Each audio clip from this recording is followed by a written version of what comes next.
bem, senhores. Então, bom dia aí mais uma vez a vocês. Estamos sendo gravados. Então, por favor, Suelen, não fale nada que possa constranger os outros. Nem você mesmo. Muito bem. O que nós vamos fazer, galera? Aula passada, a gente falou um pouquinho do experimento de Michelson-Morley. E vocês viram que o experimento de Michelson-Morley, ele foi um grande passo para abandonar o éter, né? A questão do referencial absoluto, aquela coisa toda. E aí, depois dele, vários outros testes foram sendo feitos. Lembrem que o experimento de Michelson-Morley ele foi em 1880 e tantos, 90, alguma coisa assim. Foi antes ainda dos anos de 1900.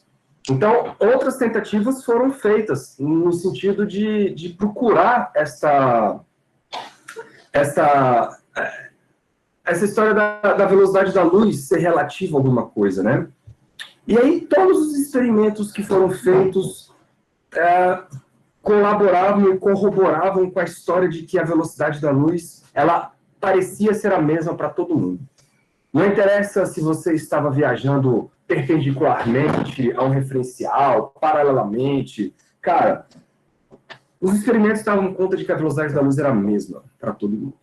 E aí, o próprio Einstein, ele que veio com um pouco dessa história, quando ele com certeza teve contato com as transformações de Lorentz, igual eu falei para vocês, em que o Lorentz, ele buscou um grupo de equações matemáticas que deixavam as equações de Maxwell invariantes. Ou seja, que fazia com que a propagação da luz, que era regida pelas equações de Maxwell, a propagação da luz fosse a mesma para todos os referenciais. Só que essas equações do Lorentz não tinham um certo, como é que eu posso dizer, uma certa interpretação física do que estava acontecendo. Tá? Quem veio com a interpretação de tudo isso foi o nosso Einstein. O cara, é claro que ele não fez... A gente chama de teoria de Einstein porque essa foi uma das poucas teorias em que realmente ela foi feita bastante coisa por uma pessoa só. Mas é óbvio que ele não estava sozinho nessa, né? Muita coisa aí, ele, por exemplo, ele buscou do Lorentz e outras pessoas que já estavam estudando essas coisas na época. Bom, para resolver o problema, e ele acabou realmente resolvendo o problema, ele partiu de dois postulados, tá, galera?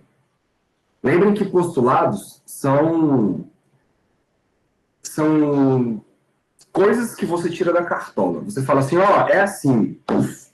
Por que é assim? Não sei, só sei que é assim. Tá? E aí você parte desses dois pilares, que são os postulados de Einstein, e daí constrói-se uma teoria. Os dois postulados, aparentemente, eles não trazem muita coisa diferente, não. Tá? Mas, quando você estuda esses postulados mais a fundo, começa a surgir coisas meio contra-intuitivas. Então, vamos lá. Quais são esses postulados do Einstein?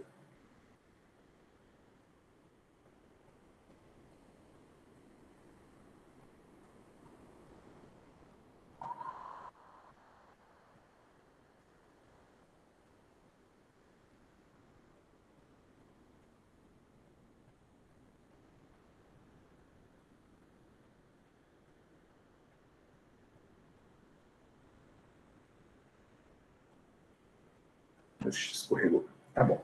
Então, primeiro postulado. Vocês viram lá na disciplina de mecânica que as leis de Newton, elas partem do princípio em que a gente adota os referenciais inerciais, né? Por que a gente adota os referenciais inerciais? Porque os referenciais inerciais, galera, são referenciais onde a velocidade é constante. Se a velocidade é constante, a aceleração é zero. Se a aceleração é zero, a força resultante é zero. Então, você tem ali um sistema onde você pode se considerar desprovido de forças, porque por mais que você tenha forças atuando sobre você, a resultante delas é zero. Né? Isso te transforma no referencial inercial. E esse referencial inercial ele é legal por quê? Porque tudo que funciona no referencial inercial, os dados colhidos no experimento dentro de um referencial inercial, eles são válidos dentro de referenciais, de outros referenciais inerciais, né? E aí o Newton, quando ele escreve lá as leis de Newton, a gente diz o seguinte: as leis de Newton são válidas para todos os referenciais inerciais. E aí, quando você extrapola isso, hoje a gente diz o seguinte: as leis da mecânica são válidas para todos os referenciais inerciais. Só que quando você pegava o eletromagnetismo e fazia, né, as equações de Maxwell e aplicava ali outras transformações, por exemplo, a transformação de Galileu, não batia, né? Só que aí o Einstein ele veio com a ideia do seguinte: olha, na verdade, a transformação de Galileu ela é apenas uma aproximação de uma transformação maior, porque não são só as leis da mecânica que são válidas em todos os referenciais inerciais. O Einstein, galera, ele expandiu isso para um mundo muito maior. Ele falou assim: olha, as leis da física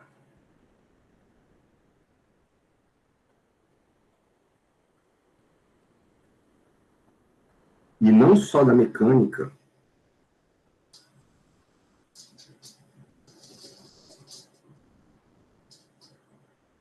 são as mesmas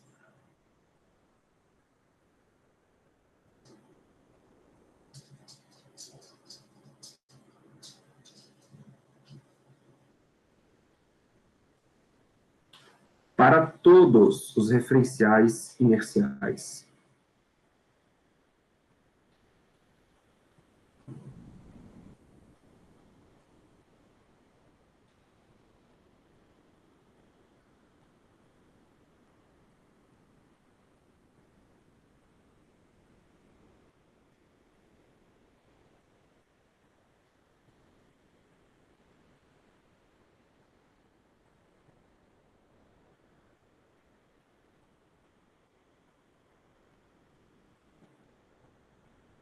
Percebam que com essa afirmação, você passa a incluir aí as equações de Maxwell, ou seja, o eletromagnetismo, você passa a incluir, por exemplo, a lei de Snell, que é a lei, né, lá da ótica, você passa a incluir, galera, todo um contexto muito maior quando você diz que as leis da física são válidas para todos os referenciais.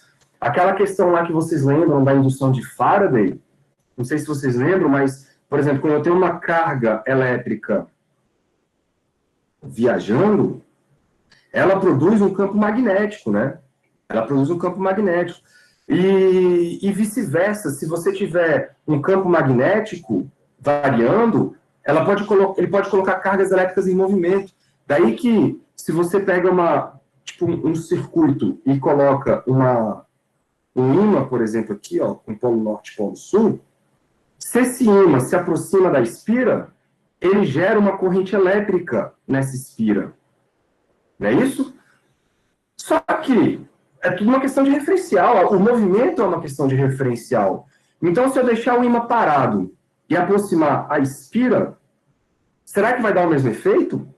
Tem que dar o mesmo efeito. Porque as leis da física não são válidas apenas para a mecânica.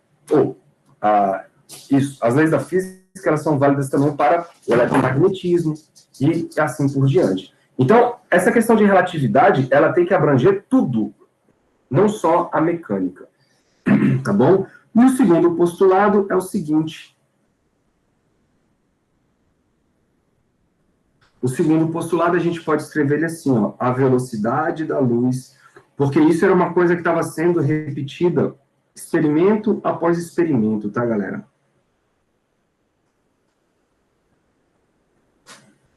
A velocidade da luz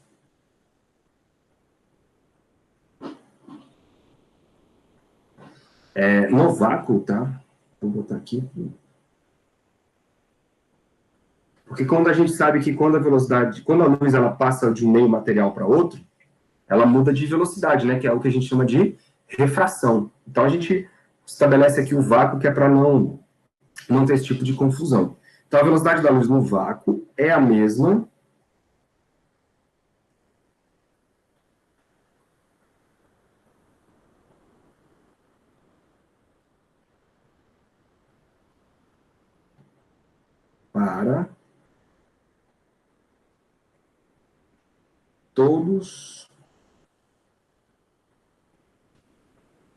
para todos os referenciais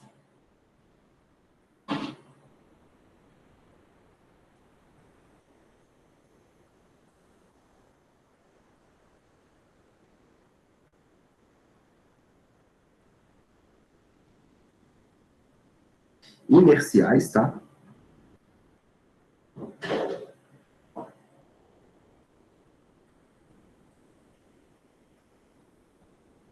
Ou seja, sem aceleração. E, olha só, não depende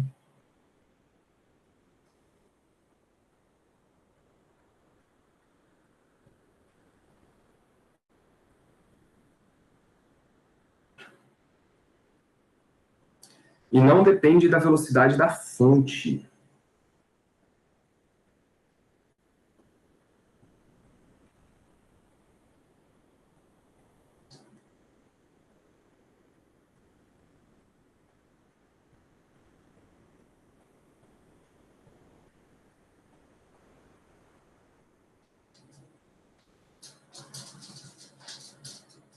Essa questão de não depender da velocidade da fonte, isso já é um pouco tranquilo, porque o som também é assim, né? Na hora que você emite um som no ar, o som no ar viaja com uma velocidade, vamos supor, 340 metros por segundo, independente de quem emitiu. Então, se um carro passando com uma velocidade de, sei lá, 80 quilômetros por hora, o barulho que ele faz, ele produz um barulho no ar, e esse barulho se propaga com a velocidade de 340 metros por segundo. Se você tiver um outro carro viajando a, sei lá, 120 quilômetros por hora, o barulho que ele produz se propaga no ar com a mesma velocidade. Então, eu parado, eu vejo o barulho sendo produzido pelas fontes, e esses barulhos se propagam com a mesma velocidade, independente da velocidade das fontes. É isso que está sendo dito aí, nesse segundo postulado. Então, diga. Professor, mas se eu estiver fora do carro e o carro propaga esse som, então eu vou ver uma Não. soma de velocidade, não? Por isso que você pode quebrar a barreira do som. Porque à medida que você está viajando cada vez mais rápido, o som que você produz, ele viaja com uma velocidade sempre igual a 340 metros por segundo. Porque aqui, cara, cabe uma parada que é o seguinte: o ar é como se o ar fosse um referencial absoluto. É por isso que a galera tinha esse problema com o éter, porque eles queriam que o éter fosse um referencial absoluto. Então, uma pessoa que está parada observando esses carros, o som produzido por eles viaja no ar, e você está parado em relação ao ar. Então, você está dentro do referencial que é o ar. E a velocidade com que esses caras se propagam no ar é a mesma. Independente se o carro está rápido, se o carro está lento. É por isso que se você viajar mais rápido do que o som, você não se escuta. Porque você produz um barulho, só que você está mais rápido do que a produção do que a propagação desse barulho. Faz sentido? Então você não se escuta. Sim, mesmo Oi? dentro da nave? Mesmo dentro do Não, avião, aí por dentro do exemplo? avião não, porque o ar dentro do avião ele se propaga junto com você. Ah, ah, Entendeu? É por isso que, por exemplo, se você está dentro do carro, por exemplo, digamos assim, e o carro está a 120 quilômetros por hora, e tem uma mosca pousada na poltrona do seu carro lá.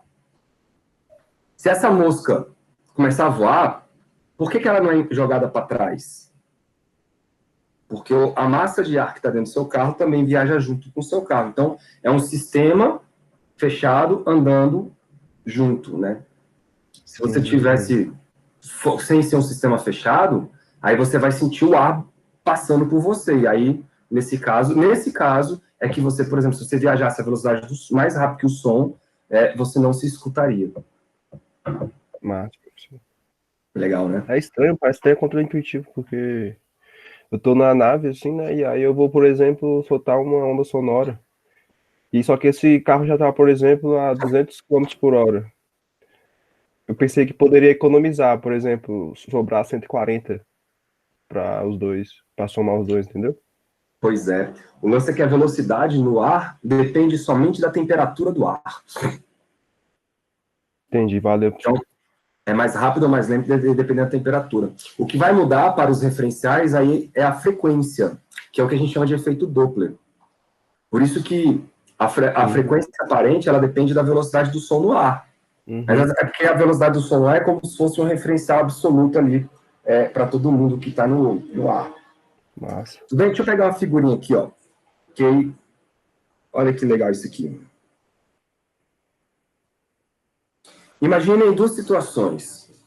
Aqui tem dois referenciais, o referencial 1 e o referencial 2, e uma fonte de luz, tá? Olha só para a letra A primeiro, esquece a letra B. Então, o referencial, ele está colocado aqui no R1.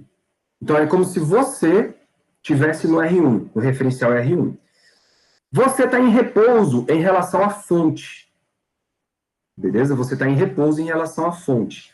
Só que aí existe outro referencial, por exemplo, uma nave que viaja em direção a essa fonte de luz, né? Por exemplo, uma estrela, em direção com uma velocidade v. Então, essa velocidade v é em relação a você e em relação à fonte, porque a fonte está parada em relação a você. Se não, a fonte de luz, ela emite luz. E quando você recebe essa fonte de luz, existe uma velocidade que a gente chama de C. Então, você registra a velocidade da luz que chega em relação a você, que vai dar C. E o referencial 2? Se o referencial 2 medir essa velocidade da luz, de acordo com as transformações de Galileu, a gente tenderia a pensar que a velocidade com que ele recebe seria C mais V, né? Por quê? Porque ele está indo em direção à luz. Então, a velocidade seria a soma, né? A velocidade relativa. Só que o fato é que não. De acordo com o postulado do Einstein, a velocidade da luz é a mesma para todos os referenciais inerciais. Então, tanto o referencial 1 quanto o referencial 2, eles vão medir C, independente do movimento deles. Aí compensa no tempo, né? Exatamente. Aí compensa no tempo. Se você for para o segundo caso, agora é o seguinte: coloca você dentro do referencial 2. Se você está dentro do referencial 2, o que, que você vai ver? Você vai ver o referencial 1 passando à direita, não é isso? Porque agora você está se colocando parado em relação em relação a você mesmo, né? E aí você está vendo o referencial 1 passando e a fonte está se aproximando de você, não é isso? E então, se você medir a velocidade da luz que vem da fonte, ela tem que continuar dando C, assim como o referencial 1, quando medir a velocidade da fonte, também vai dar C. O que isso quer dizer, galera? Isso quer dizer que não existe um referencial privilegiado. Não existe um referencial onde eu possa falar o seguinte: olha, eu estou em repouso absoluto, por exemplo, e eu posso medir tudo em relação a mim.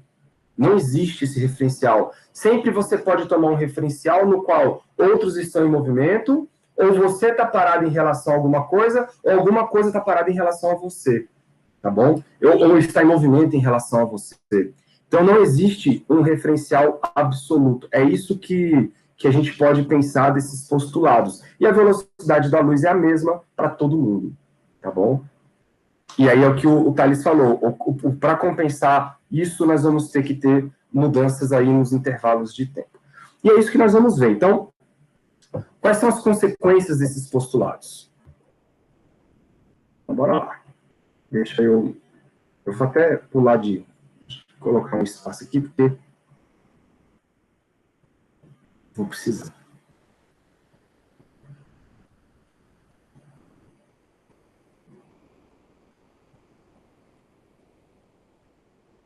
Então,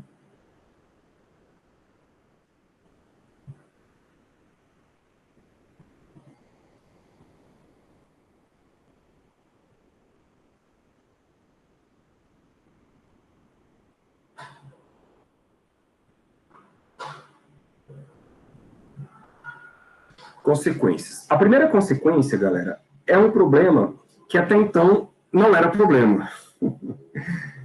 Esse problema surgiu por conta dos postulados, que é o seguinte, é a questão da simultaneidade.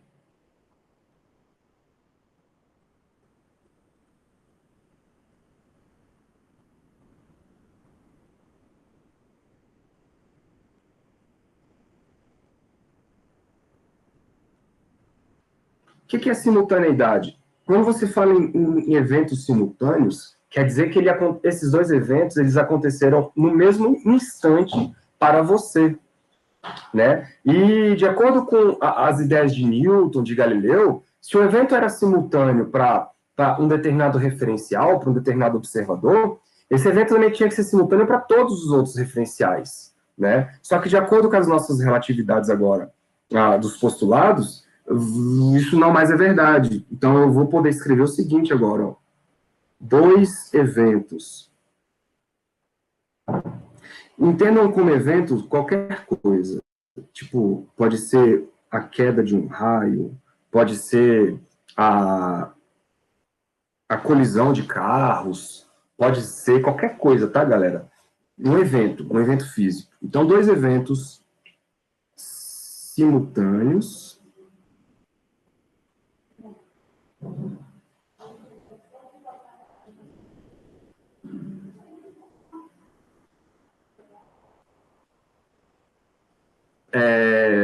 em um determinado referencial.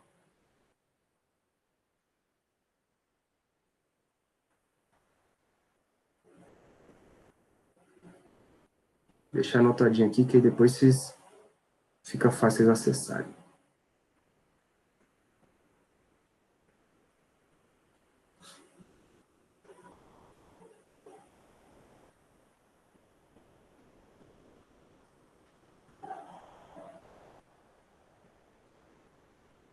Então, dois eventos simultâneos em um determinado referencial podem não ser simultâneos mais para o outro referencial. Então, podem não ser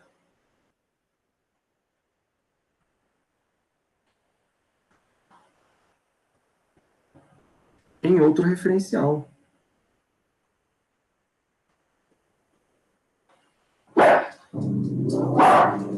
Certo, Pitbull? Pitbull não gostou, não. Beleza? Exemplo, galera. Imagine a seguinte situação aqui.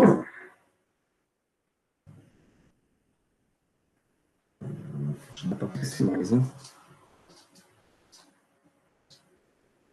Olha aí que beleza.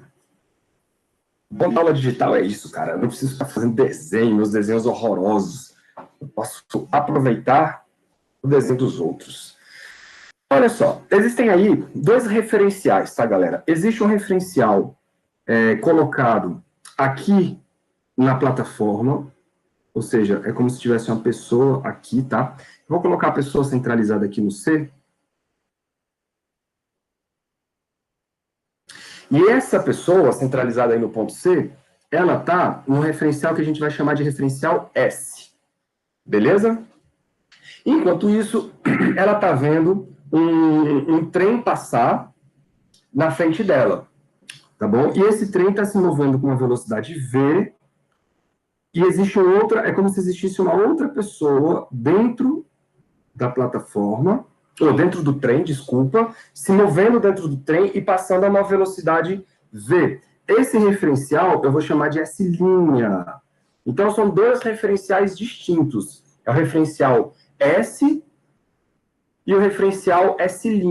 O referencial S', ele está em movimento com velocidade V para a direita em relação ao referencial S. Então, para ficar fácil de entender, o referencial S é da plataforma, parado, e o referencial S' é o do trem, que está em movimento.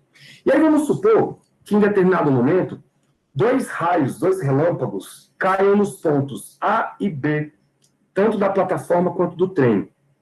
Tá? Eu vou chamar de A e B da plataforma, A', B' do trem. Beleza? E aí o que vai acontecer? Como a velocidade da luz é a mesma para todos os referenciais, ó, lembrem que o observador ele está no ponto C. Um instante depois, cara, que os raios caíram, a onda luminosa que foi produzida no ponto A, ela se propagou. Ó, ela caiu aqui no ponto A e ela se propagou uma distância e daqui do ponto B caminhou a mesma distância, né? Vamos supor. Só que como o trem está indo para frente, essa frente de onda ela bate primeiro aqui, ó, no cara que estava na posição C. Então quem estava lá no trem, dentro do trem, observou o clarão do relâmpago vindo primeiro, batendo do ponto A. Então ele falou assim: caraca, bateu um raio aqui no ponto A do trem, ó, o ponto A linha. Só que ele ainda não viu o clarão que veio da traseira do trem, porque o clarão vindo da traseira do trem ainda está aqui, ó. Ele ainda não chegou lá. E o cara que está no ponto C ainda não viu nenhum dos dois. Olha que bizarro. Então, o cara que está parado na plataforma, ele ainda não viu o raio acontecer. Mas o cara que está dentro do trem viu o raio cair na frente do trem. Tudo bem? Depois de um determinado instante de tempo, aí ó, as frentes de onda atingem o ponto C ao mesmo tempo. Tá bom? E aí, nesse momento, então, o cara que está na plataforma vê dois raios caindo puff, ao mesmo tempo. Um na traseira, outro na dianteira do trem.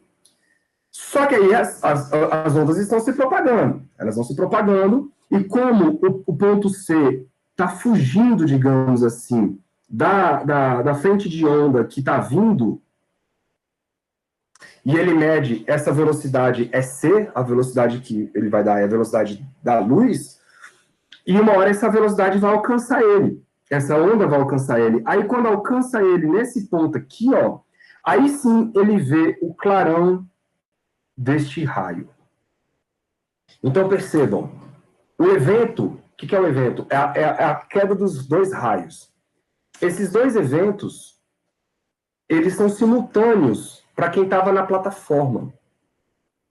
Porém, para quem estava dentro do trem, não é simultâneo. Primeiro caiu o raio da frente e depois caiu o raio de trás. E se essas duas pessoas pudessem se comunicar num futuro lá da frente, por exemplo, vamos combinar de tomar uma cerveja no boteco ali. Vamos, que hora? Amanhã às 8. Aí amanhã às 8 eles vão lá, se encontram, e aí eles começam a conversar e falam assim: caraca, meu irmão, tu viu que caiu dois raios no teu bagulho do teu trem lá?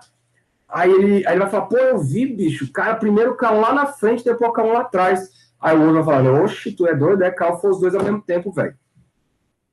E então eles vão desconcordar com essas duas ideias. Um vai ter a ideia de que foi simultâneo e o outro vai ter a ideia de que não foi simultâneo. Aí a pergunta é: qual dos dois está correto?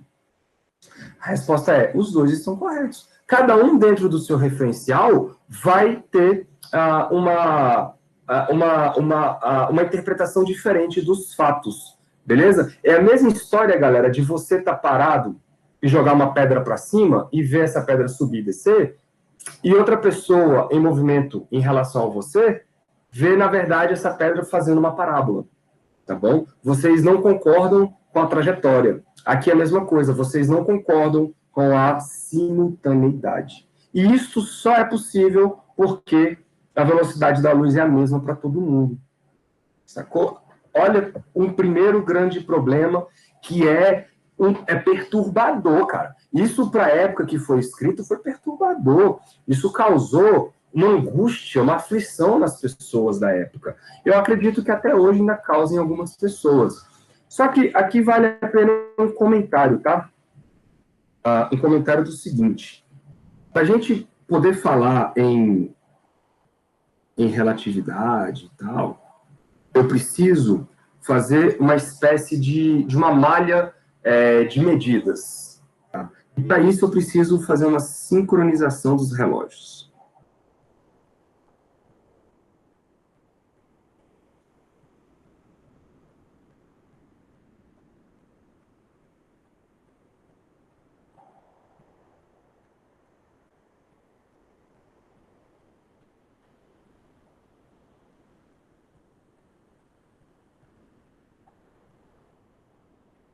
Por que isso? Porque como é que eu vou falar de simultaneidade? Ou seja, instantes, coisas que acontecem no mesmo tempo, se os nossos relógios não estão sincronizados. E o que é uma sincronia de relógios?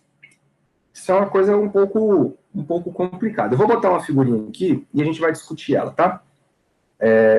Imaginem, galera, esta rede aqui, ó.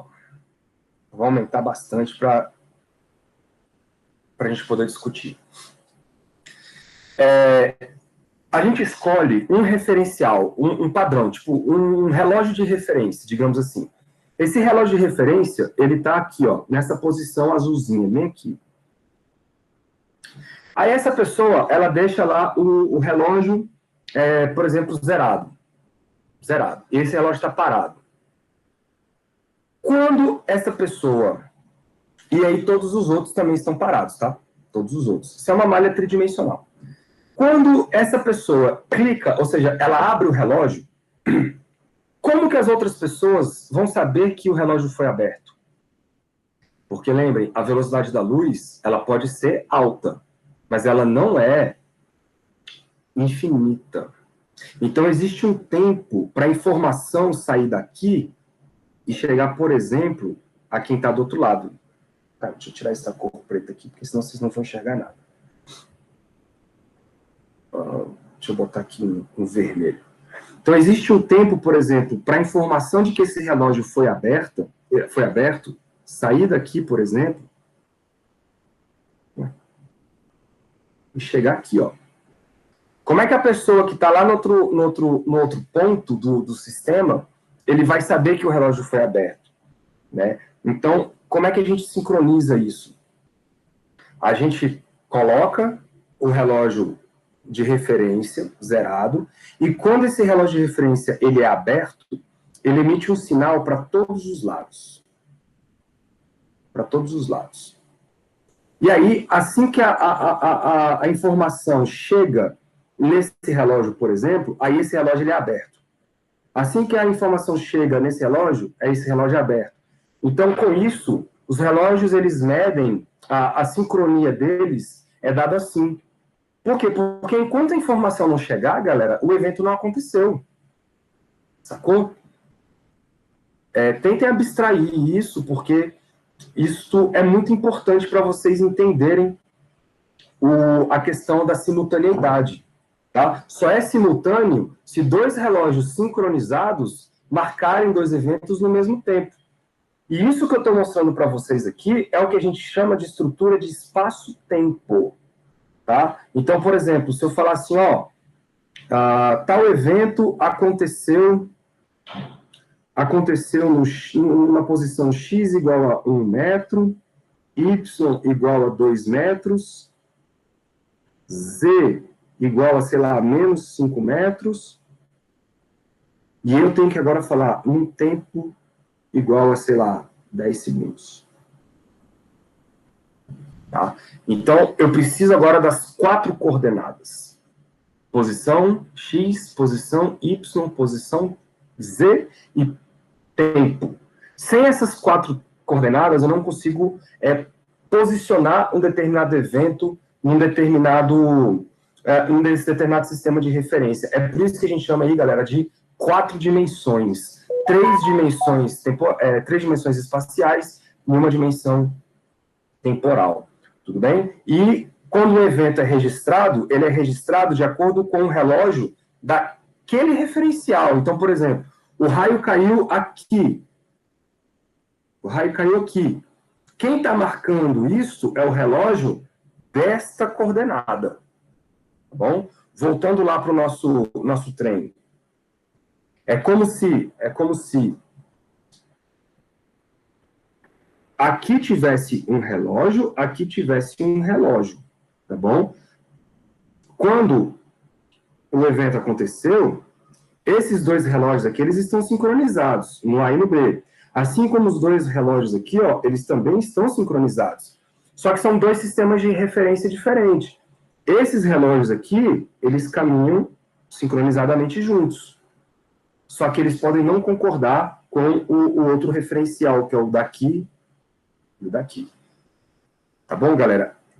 A gente precisa sincronizar esses relógios para as coisas fazerem sentido dentro desse nosso mundo relativístico, digamos assim. É claro que quando você tem velocidades muito baixas, por exemplo, no nosso dia a dia, isso pouco importa, né? Isso pouco importa.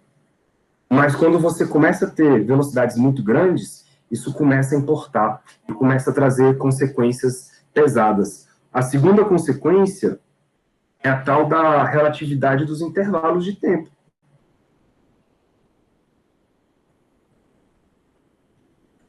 Então, é aquilo que eu estava falando. Entender a relatividade é muito mais difícil do ponto de vista teórico do que do ponto de vista matemático. Muito mais. Muito mais.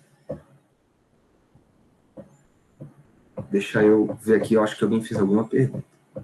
O clarão da luz não é o mesmo para os dois, porém o raio caiu no mesmo tempo. Então, essa questão do mesmo tempo, ela se desfaz.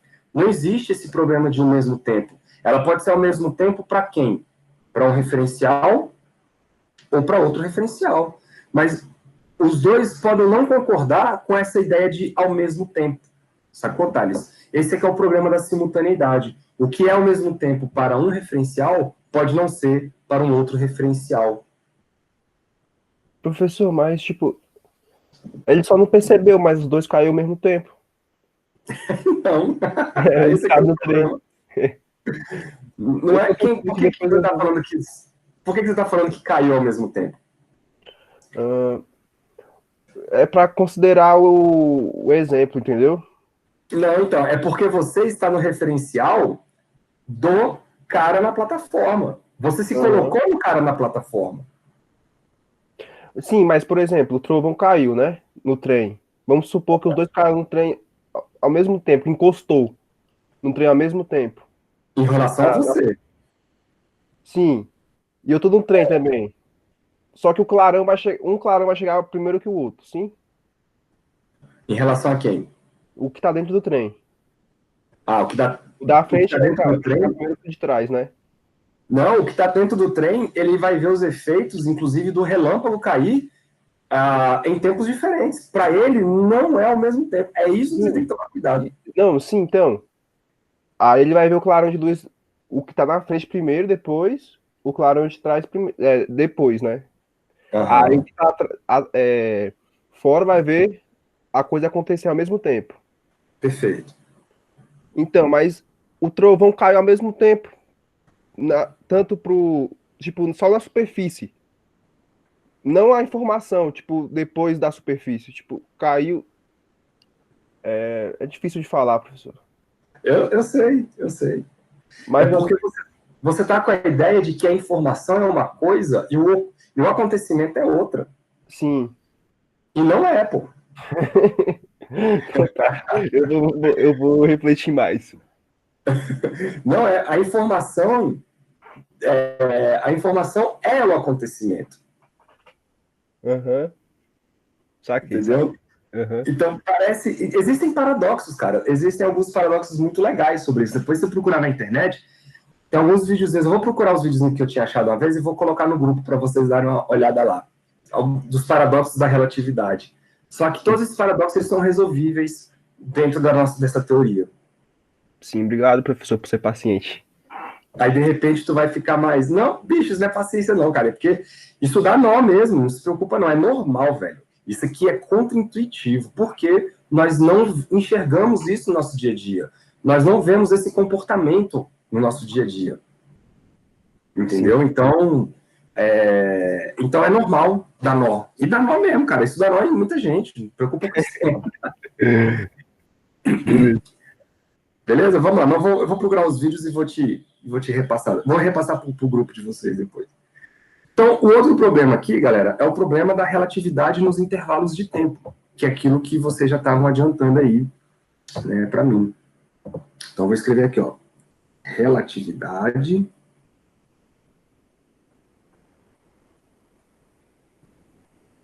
E se o problema da simultaneidade já bagunçou as ideias das pessoas, imaginem esse aqui, ó. Relatividade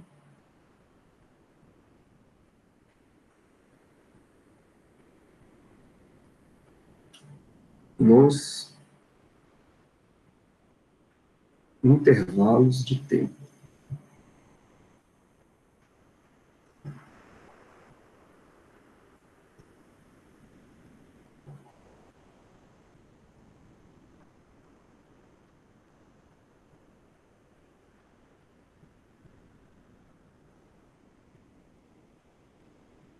O que é isso? Deixa eu trazer esse tempo para cá, para poder caber depois.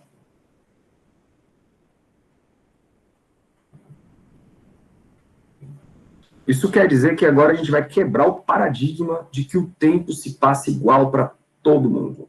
Então, a ideia agora é o seguinte, ó. Diferentes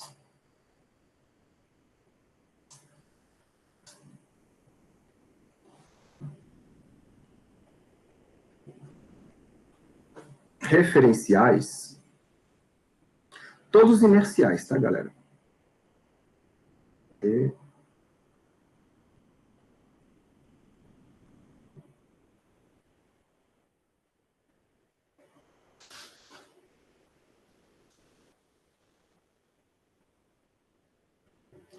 podem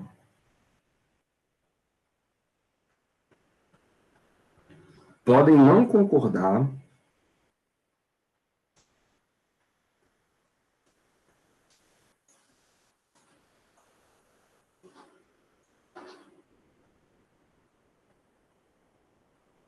podem não concordar com intervalos de tempos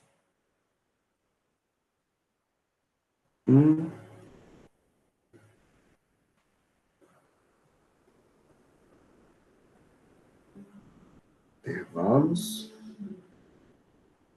de tempos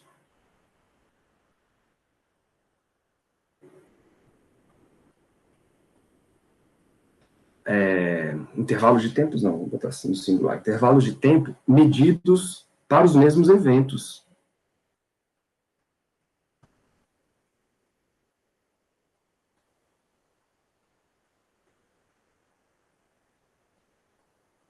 Para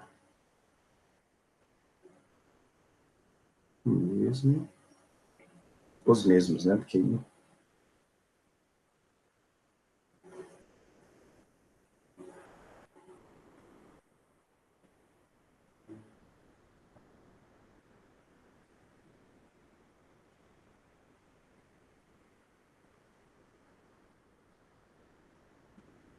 muito bem. O que isso quer dizer?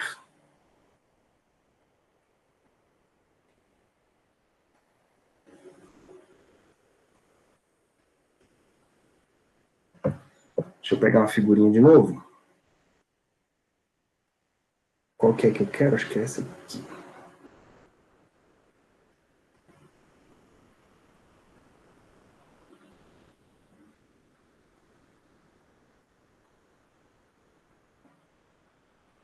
Deixa eu diminuir um pouquinho.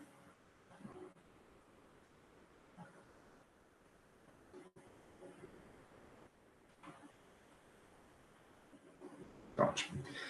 Então, olha só. Essa aqui eu peguei do livro do Jung, tá? O que acontece? Agora, você vai colocar pessoas, não porque são pessoas, tá? Pode ser detectores, tá, galera? Porque a gente coloca pessoas porque fica mais fácil de aceitar. Mas são duas pessoas, uma está na plataforma, parada em relação à plataforma, e a outra pessoa está dentro do trem. Só que a pessoa que está dentro do trem, ela vai fazer o seguinte experimento. Ela vai pegar um laserzinho, vai fazer um laserzinho sair do chão do trem, subir, bater no teto, lá no teto vai ter um espelho, e depois vai voltar até o receptor, né, que é onde ele, o emissor, né, o emissor e o receptor, vai detectar a volta do feixe de luz. Então, o que são os dois eventos aqui que eu estou chamando de evento? O primeiro evento é o laser ser emitido. O segundo evento é o laser ser recebido. Tá? Então, isso tem um tempo para o laser ir e voltar. Esse tempo do laser ir e voltar, eu vou chamar de ΔT. A pessoa que está dentro do trem, que é o exemplo aí chamou de Mavis. A Mavis que está dentro do trem, ela está sentadinha lá na poltrona, E a gente vai chamar o referencial dela de S'. E ela está viajando para a direita. S'. E ela está viajando para a direita com uma velocidade, eu vou chamar de V, tá? Para bater com as minhas anotações aqui, que a gente vai usar esse símbolo de velocidade.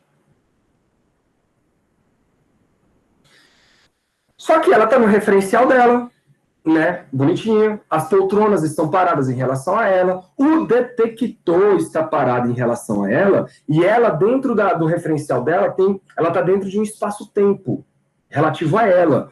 Então, ela está com um relógio aqui para ela, onde esse relógio, galera, está fixo para ela. Né? Por quê? Porque lembra aquela estrutura que eu coloquei ali atrás, que é um relógio para cada coordenada? Então, ela está numa coordenada parada em relação àquele referencial, e o relógio dela está parado. Parado que eu digo sem movimentação. O relógio dela está ali, naquele lugar. Então, ela mede o tempo que o laser demora para subir e descer. Isso dá um tempo que ela está medindo. E aí, vamos com calma agora. Ó. Eu vou chamar, então, vou separar aqui pelo referencial da Mavis, e depois o referencial do tal do Stanley, que está lá fora. Para a Mavis, o que ela está vendo? Ela está vendo o laser subir com uma velocidade C, porque a gente sabe que a velocidade é a mesma para os dois. Então, o laser sobe com uma velocidade C e volta com uma velocidade C.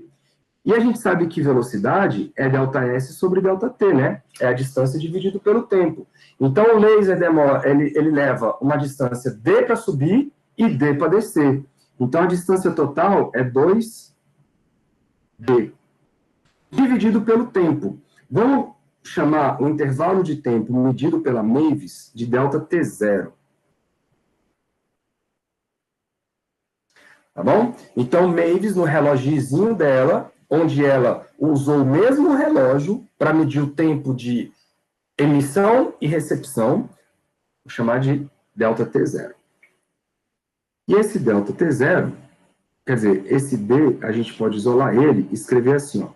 D vai ser igual a C ΔT0 sobre 2. Até aí nada, né? Nada demais. Agora vamos olhar do ponto de vista do Stanley. Eu usei o roxinho.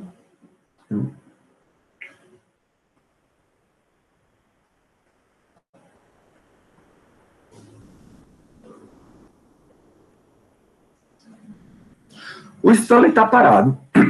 Só que por ele estar parado na plataforma e ver o trem passando, ele não vai ver o laser se deslocar na vertical. Porque à medida que o trem vai indo, o laser vai acompanhando, né? Porque ele tem que bater, ele tem que sair da emissão, bater no espelho e voltar para a detecção. Mas como o trem está viajando para frente, né, para a direita, essas posições não são as mesmas. Olha aí que legal. Essas posições não são as mesmas. Então, o Stanley está vendo os dois eventos acontecerem em posições diferentes do espaço-tempo. Tudo bem, galera? Então, o Stanley viu o laser ser emitido na posição X1 e está vendo o laser ser detectado numa posição X2. Já a Mavis está dentro do espelho, não. Ela viu o laser ir e voltar na mesma coordenada. No espaço-tempo dela, o evento ele não tem diferença, não tem separação espacial. Beleza? Para o Stanley tem separação espacial, porque ele acontece em duas posições diferentes. Beleza? E essas posições diferentes são separadas por isso aqui, né? Ó. É a velocidade vezes o tempo. E esse tempo é o tempo que o Stanley mediu para o laser sair da detecção, da emissão e chegar na detecção. Tudo bem? E aí vamos fazer o seguinte, ó. O Stanley, ele vê o laser viajando uma distância L para chegar até lá no espelho e depois mais L para voltar para o chão, né? Digamos assim. Então, a equação não muda.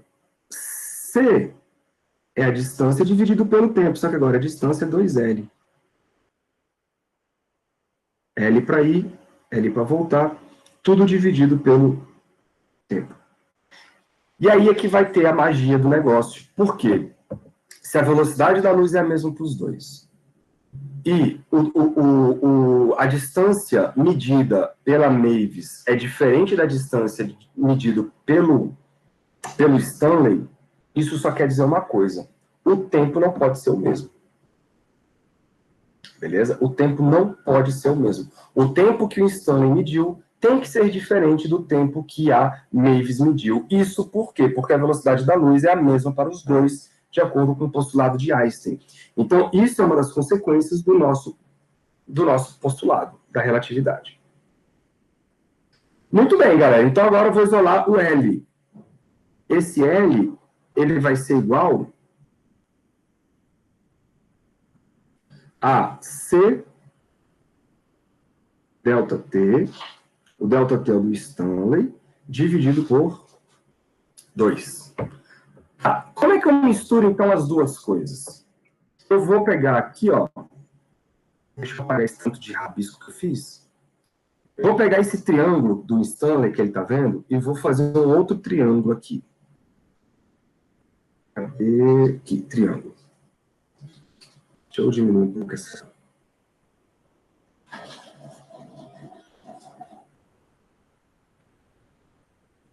Olha só. Opa.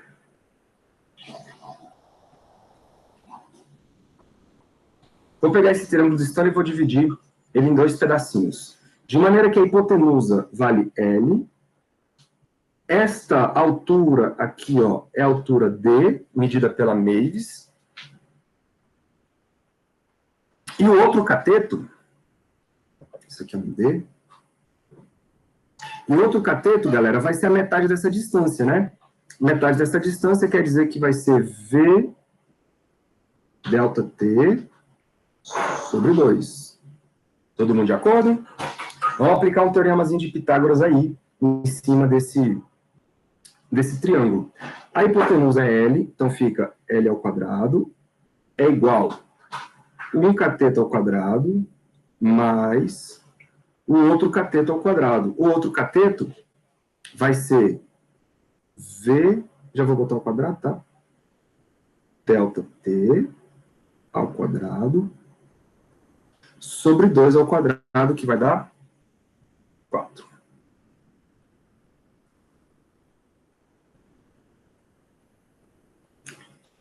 Tá aí tudo tranquilo, né?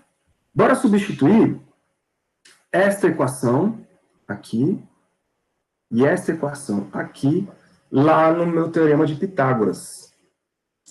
Beleza? Aí vai ficar assim, ó. Eu vou até passar para cá, fica fácil vocês enxergarem. No lugar do L, vai entrar C ao quadrado, delta T ao quadrado, sobre 4. Igual. No lugar do D, vai entrar o lá de cima, vai entrar o C ao quadrado, delta T0 ao quadrado, sobre 4. Mais o que já tinha lá, né, V quadrado, delta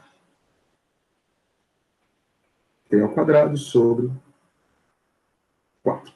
Então, ali, 4, 4, 4, vai tudo embora. O que eu quero? Eu quero achar uma relação, galera, entre esses dois delta T's aí, ó. Entre o delta T medido pelo Stanley e o delta T medido pela Mavis. Eu quero ver qual é a relação entre os dois. Então, eu vou jogar para o lado esquerdo o delta T do Stanley. Então, esse cara aqui, ó, ele vai para lá. Tá bom? E aí vai ficar assim nossa continha. Deixa eu passar um pouquinho lá.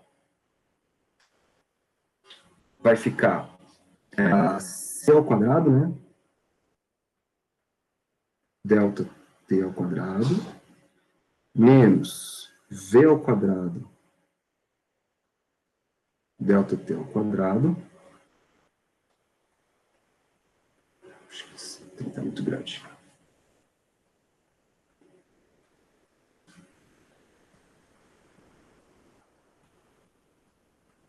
igual a, era C ao quadrado, ficou lá, né, C ao quadrado,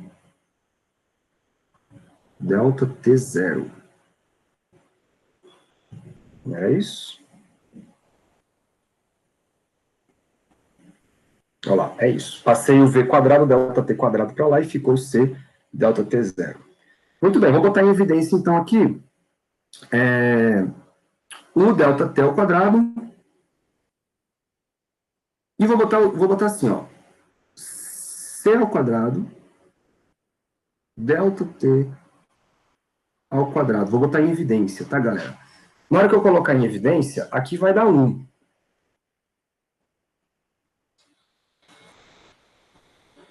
Menos, quem vai sobrar?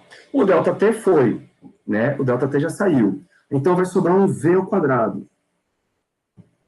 Só que como eu tirei um C ao quadrado, aí não tinha C quadrado. Então eu tenho que compensar colocando um C ao quadrado aqui embaixo.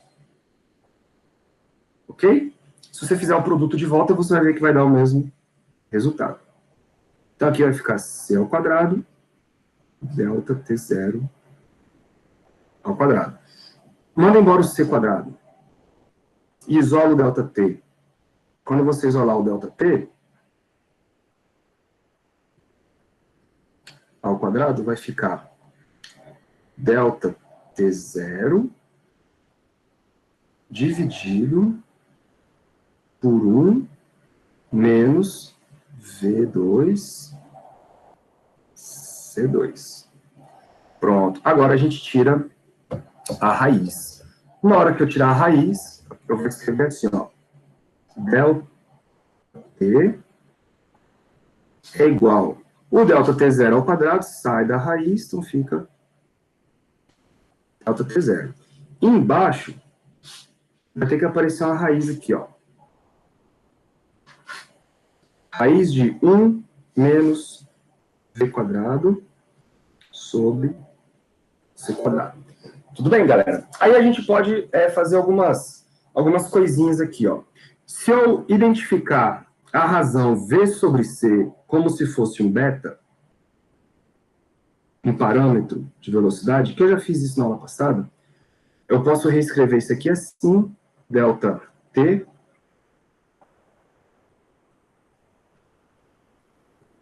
é igual a delta T0 raiz de 1 menos beta ao quadrado, não é isso? Porque o V sobre C é o beta, aí eu posso trocar assim. E aí ainda posso fazer mais uma outra troca e escrever assim, ó. O delta T, ele vai ser escrito como um fator gama. Opa, deixa eu apagar isso aqui também.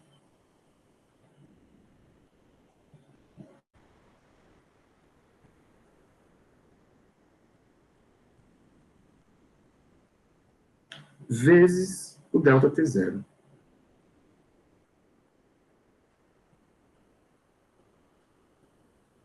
E aí, vamos lá. Quem é quem aqui nessa historinha?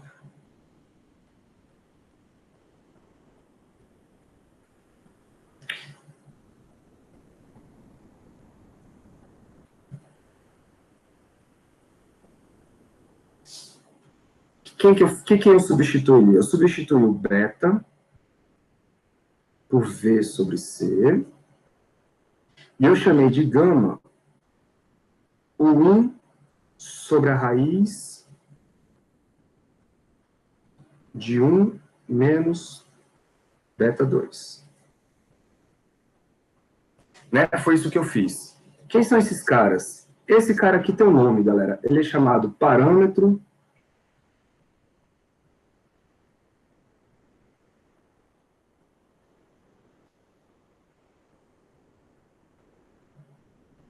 de velocidade.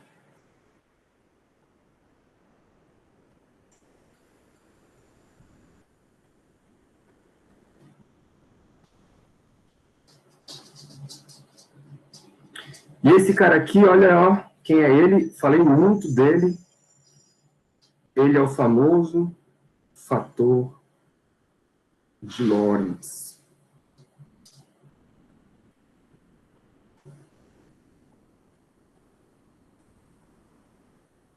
Então, olha aí, é esse cara que o Lorentz tinha já escrito antes. Ele tinha escrito antes. Só que ele não sabia muito bem o que diabo era isso. Quem veio com a interpretação foi o Einstein, quando ele reescreveu essa equação aí de intervalos de tempo. Percebam, galera, que essa raiz aí, para ela ser real, o beta não pode ser maior do que o 1. Porque se o beta for maior que 1, esse número vai dar negativo. Se esse número der negativo, a raiz não vai ter solução real. Então, isso quer dizer o seguinte, galera. O beta, olha só, hein? O beta, ele vai ter que ser menor do que 1. Deixa eu botar em outro lugar aqui que ficou ruim.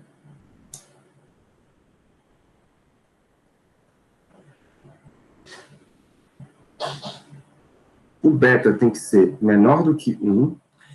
Isto quer dizer que a velocidade tem que ser menor do que c, ou seja, a velocidade do trem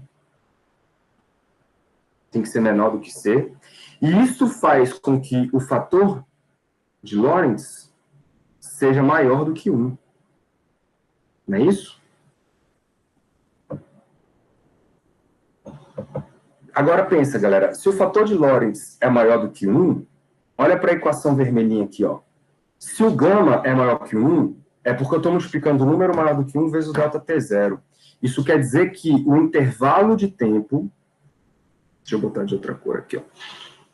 O intervalo de tempo medido pelo Stanley é maior que o intervalo de tempo medido pela Mavis. Eles não concordam com o mesmo intervalo. Aí, de novo, quem está certo e quem está errado? Nenhum dos dois. Os dois estão corretos porque os dois estão medindo dentro do seu referencial o intervalo de tempo marcado no seu relógio. E aí, isso é uma questão de medição, tá? Um mede um intervalo, outro mede outro intervalo. Tá? Deixa eu escrever isso aqui, ó. O delta T 0, ele tem um nome, galera, ele vai chamar de tempo próprio.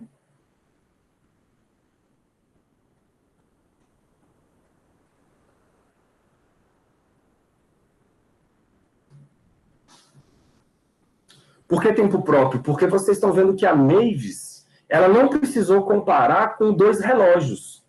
Um relógio colocado numa coordenada e um relógio colocado na outra coordenada. Não. A Mavis, ela estava com o relógio na coordenada dela e usou apenas aquele relógio para medir o intervalo de tempo. Toda vez que isso acontecer, galera, a gente chama de tempo próprio. Já o Stanley, não. O Stanley, ele teve que olhar o relógio... Deixa eu voltar aqui para o desenho. O Stanley teve que olhar o relógio que estava localizado aqui e comparar com o relógio que está localizado aqui. Então, o Stanley, ele observou os eventos visto de dois relógios diferentes. Então, nesse caso, ele vai ter uma medida diferente do tempo próprio. E aí eu vou escrever isso aqui assim, ó. O delta T é o tempo medido. Isso aqui fica bom para vocês fazerem exercícios, porque o que vocês vão ter dificuldade nos exercícios é saber quem é o tempo próprio e quem não é, tá? Então, com essas palavras aqui, eu acredito que você consiga se situar melhor. Então, o delta T0 é o tempo próprio e o delta T é o tempo medido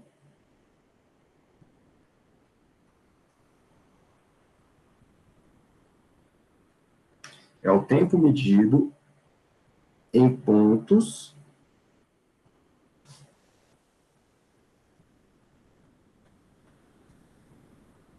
distintos.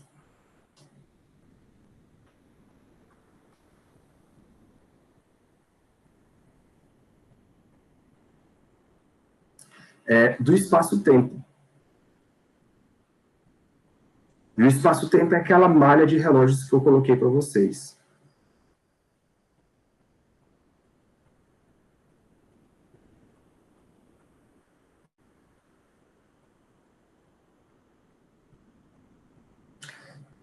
Tudo bem? Então, aquela história do paradoxo dos gêmeos, que um viaja, tal, aquela coisa, aquilo ali é verdade, cara.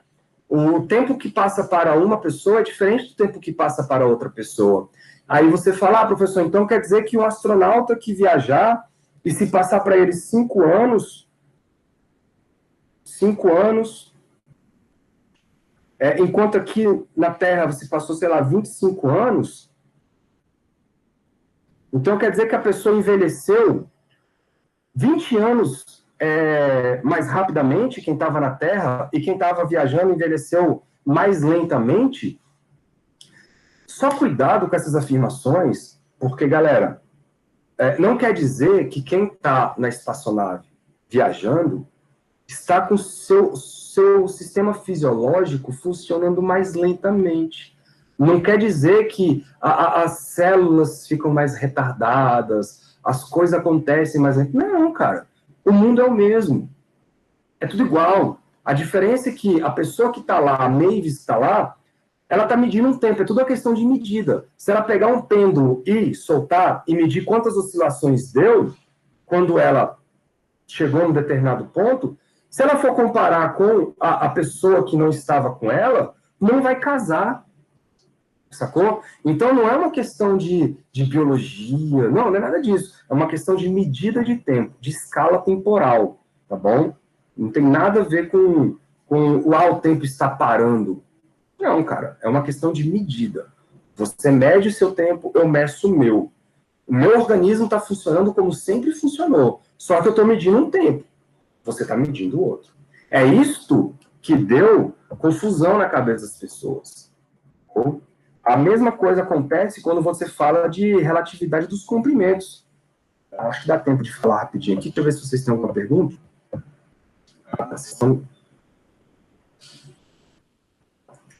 Aí você fala, professor, isso é comprovado? É comprovado. Comprovadíssimo, inclusive. Colocaram... no nosso relógio tradicional, ele não dá conta de ver pequenas diferenças de tempo, né? Porque nós viajamos em velocidades muito baixas. Muito baixas. Galera, você só consegue ver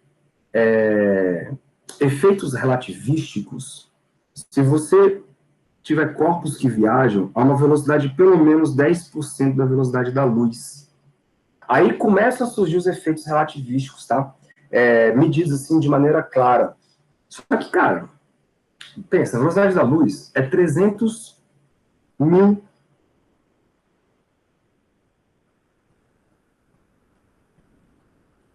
quilômetros por segundo. Isso é a velocidade da luz. 10% disso vai dar 30 mil.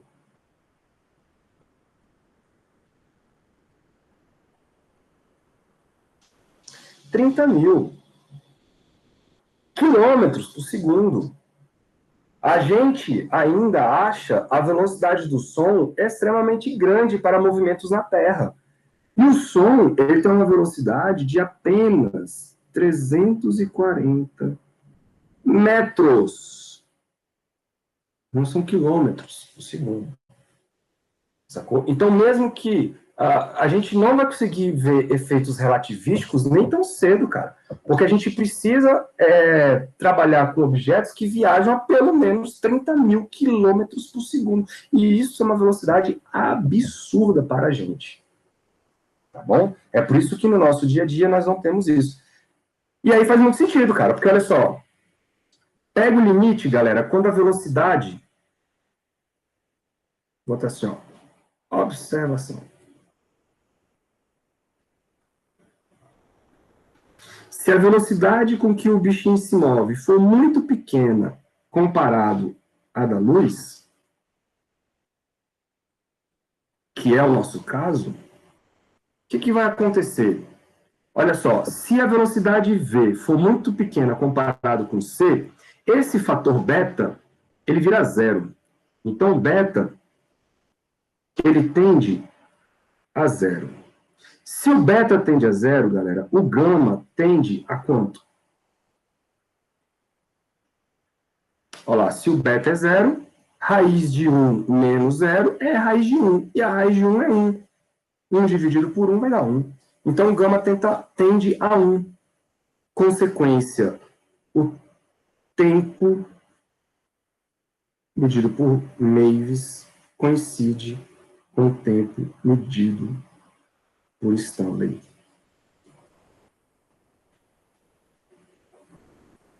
É o que acontece no nosso dia a dia. Beleza? No nosso dia a dia, os intervalos de tempo batem. Por quê? Porque eu viajo uma velocidade, vocês viajam outra velocidade, e a velocidade relativa entre a gente é baixa. Basicamente é isso. Beleza? Galera, eu vou terminar com da distância para vocês terem bastante coisa para fazer durante o final de semana. Então, eu vou chamar aqui de C a relatividade dos comprimentos, tá? Aí eu finalizo a aula de hoje, rapidinho.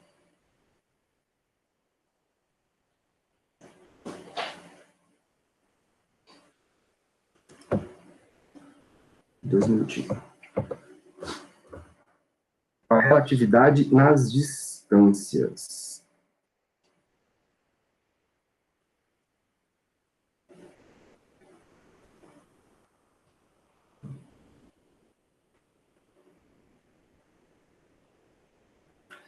O que é a relatividade nas distâncias? Se as pessoas não concordam com o tempo, os referenciais também podem não concordar com as distâncias medidas. Só que isso, galera, vai acontecer apenas... Ocorre apenas...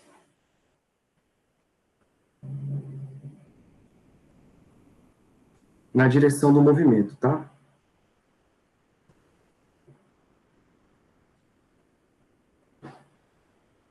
Deixa eu arrumar essa letra aqui. Na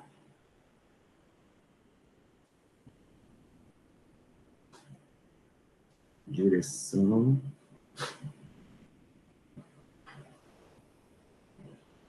do movimento.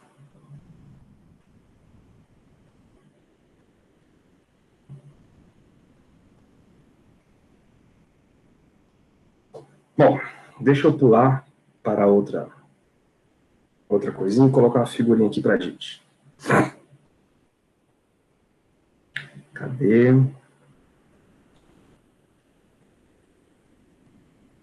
Então, olha aí. Vamos fazer agora o seguinte experimento. A Mavis continua dentro do trem e ela vai botar agora a fonte de laser, produzindo um laser que viaja, né, nessa direção aqui, para frente, vai bater no espelho e vai retornar e vai ser detectada aqui de novo. Então, existe uma régua ali que mede essa distância para a Mavis. E a Mavis está dentro de um referencial chamado de S'. Só que aí, o tal do Stanley, que está do lado de fora, ele vai ver a seguinte situação. Olha aí, vê se vocês concordam com o que o Stanley está vendo. 1, 2, 3, 1, 2. Deixa eu diminuir isso aqui. O Stanley está vendo todo o trem viajar para a direita.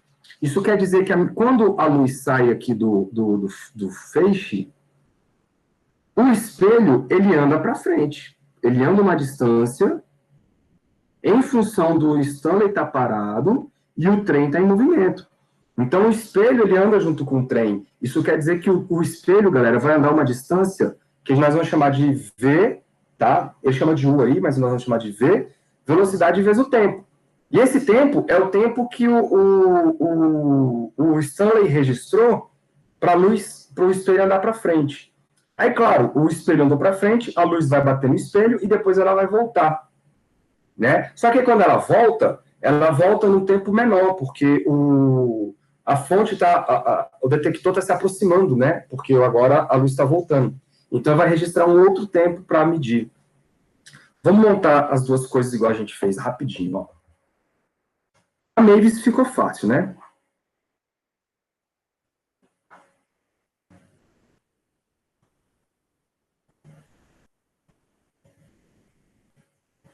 A Mavis, nós vamos fazer o seguinte: a velocidade da luz, medida por ela, que a luz caminha, vai ser 2 vezes o tamanho da régua, que eu chamei de L0, dividido pelo tempo que ela está registrando, que é o delta T0. Beleza. Consequência, isto vai dar que o delta T0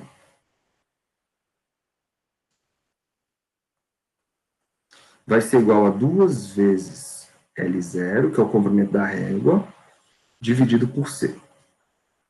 Agora, bora para o Stanley.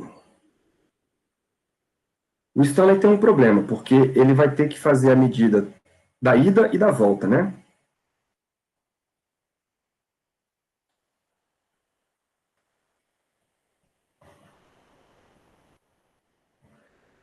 Bora rapidinho aqui para o senhor Stanley.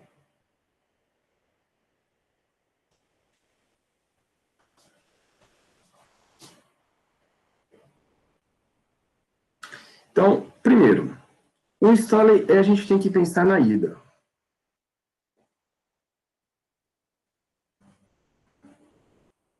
Na ida, galera, a velocidade da luz vai ser dada por distância dividido por tempo. Só que quem é essa distância? Olha lá. Essa distância toda que a luz percorre, está aqui, ó, ela vai ser o comprimento medido por ele da régua, mais o tanto que o trem andou para frente naquele instante. Beleza? Isso quer dizer que a distância vai ser a soma dos dois. Minha equação tem que ficar assim, então, ó, C é igual ao comprimento medido por ele, mais V vezes delta T1. Tudo dividido por delta T1. Ok? Vamos achar esse delta T1. Se eu isolar o delta T1, galera, fica assim, ó. C delta T1 é igual a L mais V delta T1. E aí eu vou levar o delta T1 para lá, já vou fazer a conta mais rápida aqui, ó. Delta T1 vai ser igual, desculpa, delta T1 que multiplica C menos V, tudo bem? Botei em evidência aí o delta T1. Isso vai ter que ser igual a L. Isso vai ter que ser igual a L. Consequência, o delta T1 vai ser igual a L sobre C menos V. Então, esse aqui é o tempo de ida. Da luz sair do detector saúde, velho. Da luz sair do detector até chegar ao espelho. Agora, vamos ver o tempo de volta.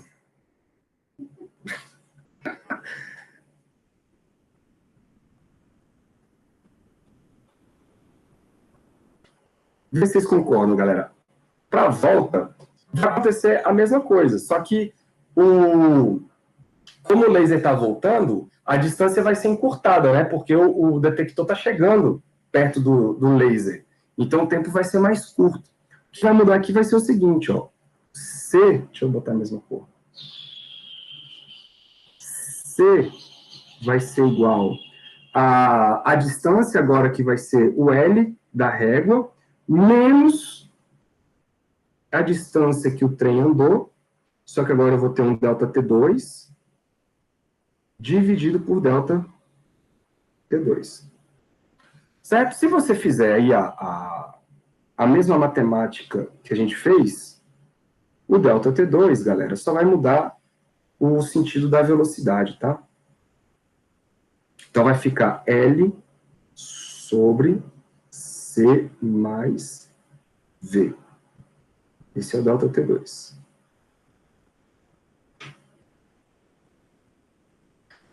Beleza. E aí, agora ficou bom, ó, porque agora eu quero o tempo total. Ou seja, eu quero o tempo de ida, mas o tempo de volta.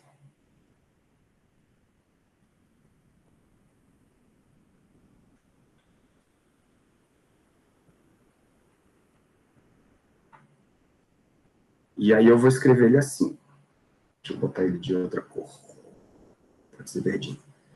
Então eu quero ΔT medido pelo Stanley, que aí esse ΔT corresponde à emissão do laser e à detecção do laser. Então vai ser o tempo que o laser demorou para viajar para aí, mais o tempo que ele demorou para viajar para voltar.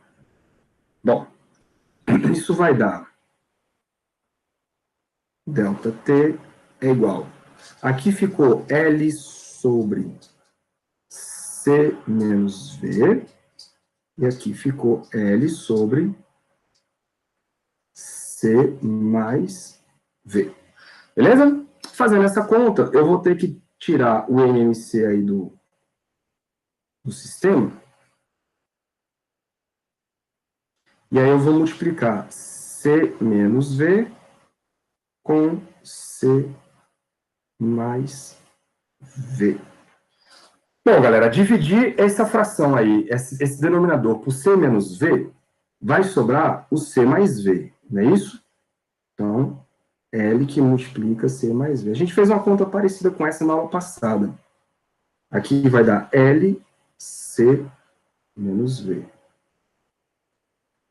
Muito bem. Então, eu vou poder cortar esse pedaço com esse pedaço, quando você fizer aí o distributiva.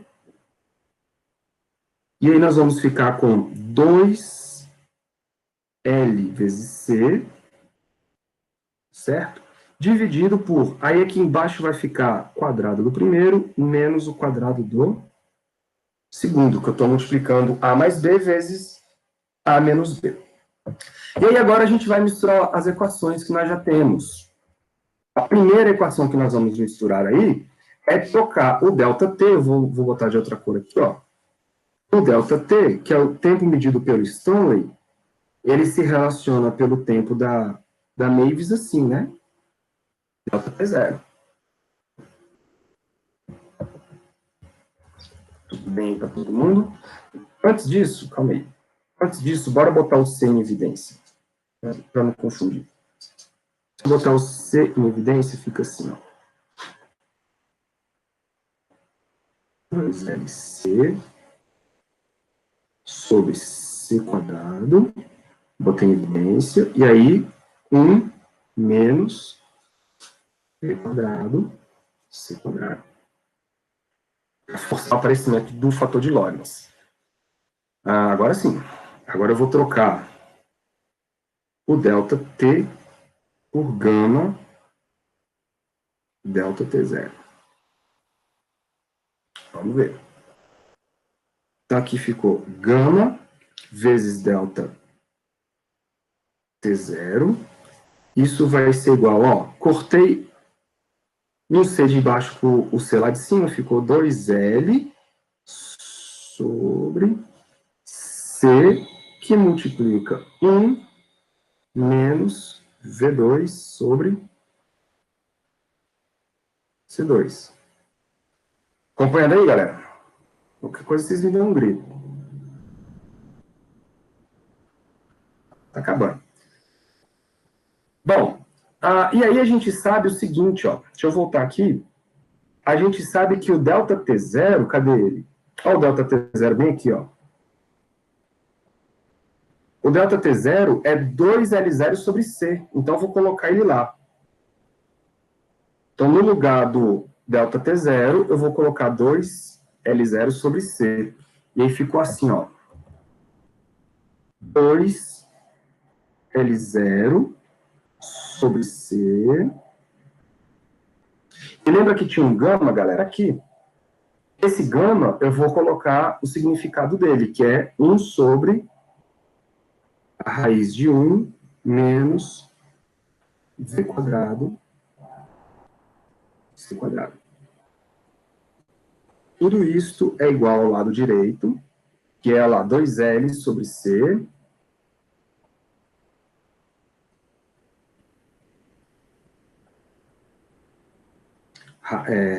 que multiplica 1 menos V sobre C. Bom, ó, C com C morreu, 2 com 2 morreu, e aí a gente chega no seguinte, o L0, ele vai ser igual a quem? Ao L dividido, olha só, eu tenho dois termos, um está dentro da raiz, o outro está fora da raiz. Se eu divido, galera, um cara que está na raiz, vou fazer assim, ó, se eu divido A pela raiz de A, isso tem que dar raiz de A. É isso? E é o que vai aparecer aqui embaixo, ó.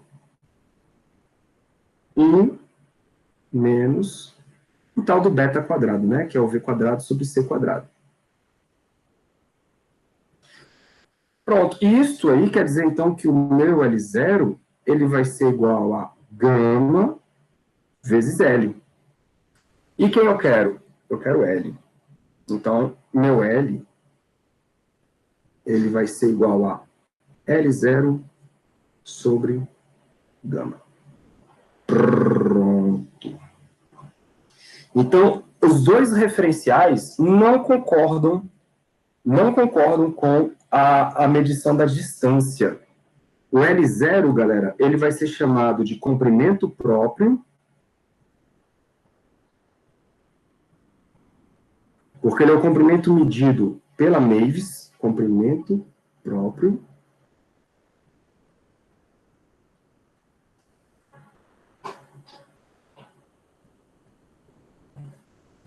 E o L é aquela historinha. Ele é o comprimento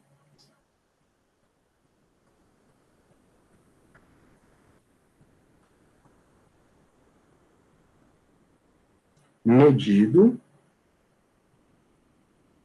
Eu vou repetir isso aqui, que isso aqui é importante. Medido em dois pontos distintos do espaço-tempo. Dois pontos distintos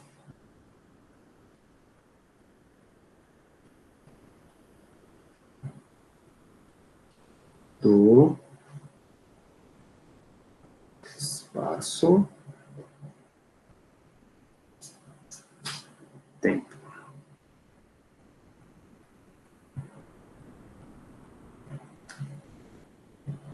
Beleza? Lembrando que o gama, ele é maior do que 1. Ou seja, se o gama é maior do que 1, isso quer dizer que o L, galera, o L medido pelo Stanley é menor que o L medido pela Mavis. Tá bom? É por isso que isso é chamado de contração do espaço e o outro é chamado de dilatação do tempo. Mas percebam, cara, não é que a Mavis lá dentro está se sentindo contraída ou exprimida por conta da contração espacial. Não é isso. Ela tem uma régua de 1 metro que ela está medindo 1 metro dentro do referencial dela. O cara que está lá atrás, lá fora, que é o Stanley, quando ele mede lá o tamanho da régua visto por ele está medindo 80 centímetros. Mas isso não quer dizer que ele está vendo a Mavis sendo comprimida. Não, é uma questão de medição. E ponto. É uma questão de medição. Não é que ela lá dentro se sente espremida. Não tem nada a ver com isso. Tudo bem, galera? Dúvidas? Eu sei que isso é bem contraintuitivo.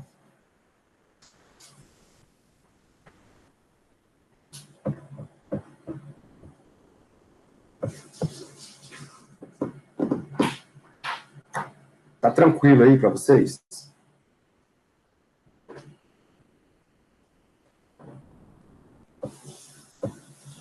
Ou vocês já foram almoçar?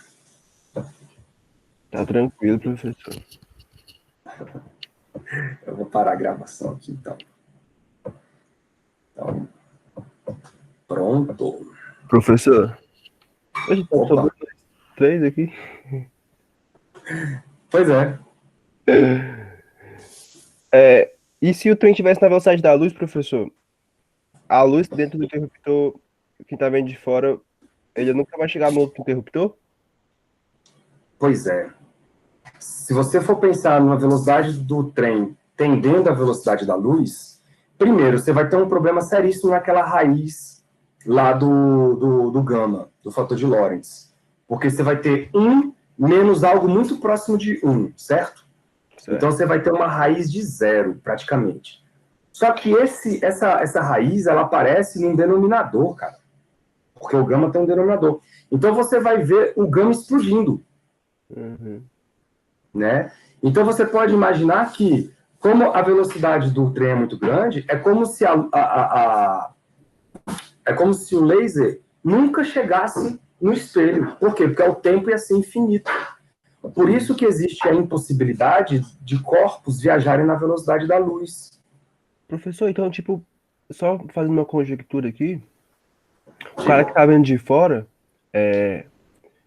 ele parece que então a pessoa que tá dentro é perpétuo, só que ele morre, porque o tempo lá dentro tá acontecendo normal. Mas quem tá vendo de fora parece que ele é pra sempre. Isso. Que louco, velho. Se a velocidade dele for muito alta, sim. Muito show, velho. Muito Caraca. doido, né? Uhum. Como é que deve ser um buraco negro, né? Imagina, porque aí tudo que a gente está fazendo aqui é apenas uma aproximação de um ponto de vista onde a velocidade é constante. Né? Agora, se você passa por um sistema onde você tem aceleração, e isso inclui, por exemplo, a aceleração da gravidade, aí é a tal da relatividade geral, porque a aceleração também vai interferir na situação. Daí que você vai ter a curvatura do espaço-tempo, aquele espaço-tempo que eu mostrei para vocês bonitinho lá, quadriculadinho, não vai ser mais daquele jeito. Massa. Doido, né, cara? Isso aqui é muito... Isso aqui parece ficção científica, né? Porque tá fora do nosso cotidiano, digamos assim. Sim. Mas não é, isso aqui é provado. É aquela questão que eu falei dos aviões, os caras colocaram relógios atômicos com precisão, cara, assim, de centenas de milésimos de segundo, uma coisa assim. E aí um relógio lá sincronizado, um do lado do outro aqui na Terra, tal. E aí colocou um relógio parado aqui e o outro relógio entrou no avião, que era um dos aviões mais rápidos que tinham na época, que viajava a velocidade próxima do som, né, que ainda assim é uma velocidade muito baixa comparada da luz, e botou para dar uma volta no planeta. Quando esses dois relógios foram emparelhados para ver, descobriram que eles estavam desincronizados. Então, o tempo passou diferente para cada um deles, mesmo que seja pouquinho, mas passou. O nosso relógio tradicional não capta isso. Tá? Dá uma lida lá no livro de vocês vão ver que tem outros exemplos legais. Tem o exemplo do decaimento do muon, que ele é uma partícula que tem um tempo de vida muito curto, tipo 10 a menos 6 segundos. Né? Só que, quando ele deixa rastro, ele vem de raios cósmicos, por exemplo, e deixa um rastro em alguns experimentos que eles fazem lá, tipo o César Lattes, ele fez esse tipo de experimento. Ele deixa um rastro, cara, que pela velocidade dele, ele demorou mais tempo do que o tempo de vida dele. Mas é claro, porque do nosso ponto de vista, do nosso referencial, houve uma dilatação temporal. Para o muon, passou o tempo de vida dele, que é 10 a menos 6 segundos. Caraca, velho. Então ele, tipo, ele tá vivo e morto. É o quê? Tipo, ele parece que tá vivo e morto, né? Só dependendo do referencial. Exatamente. Questão filosófica sinistra, né, professor? Oxe, rapaz, aí o trem começou a pegar aí, né? Esse século XX, ele é recheado de novas ideias filosóficas, recheado de revoluções intelectuais, cara, por conta dessas novas teorias aí. Por isso que a gente chama de física moderna, porque revolucionou a física e relativamente recente, né? Que é no século XX. Massa, professor. Massa demais. Massa demais. Depois pega lá o capítulo 37, dá uma lida para ir digerindo um pouco essas ideias, e eu vou pedir para vocês fazerem uns exercícios desse capítulo. Beleza. Por enquanto. Beleza? Senhores, mais alguma coisa? Deixa eu parar a gravação, peraí.